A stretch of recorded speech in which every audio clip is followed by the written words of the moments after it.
In this lecture, we'll be taking a look at callbacks in Node.js. As we know that Node is non-blocking, that is asynchronous in nature, and with this example that we had while discussing buffers, we actually demonstrated the non-blocking asynchronous nature of Node.js.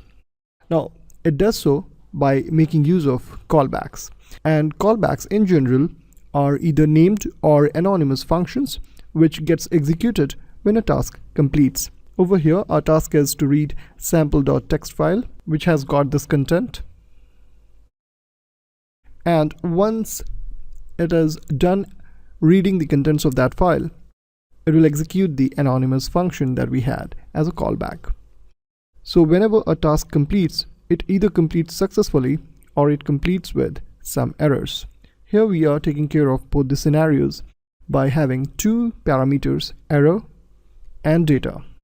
Now if there is some error, obviously we'll return that error in the console, and if it executed successfully, we'll get the data from the file and that will be logged in the console. So let's execute this now over here, and you can see the contents coming up. We can also do the same thing by making use of named function. So first of all, let's go ahead and create that named function. So we have this time defined a function called onComplete, and you can see that it has got the same signature, error and data. These are the two parameters, and the contents are exactly the same as we had it in our anonymous function.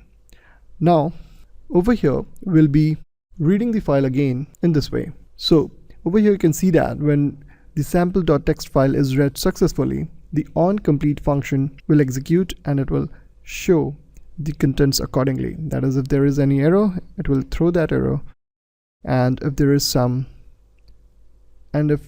no error at all, the data will be returned. And there you go. So you can see that callbacks can be used either using a named function or anonymous. There is a thing called callback hell, which obviously we'll be taking a look at, but in later chapters when we will be through with servers and everything else. At that point of time, it will be more appropriate to discuss that topic and then talk about its resolutions. So this is what a callback is in Node.js.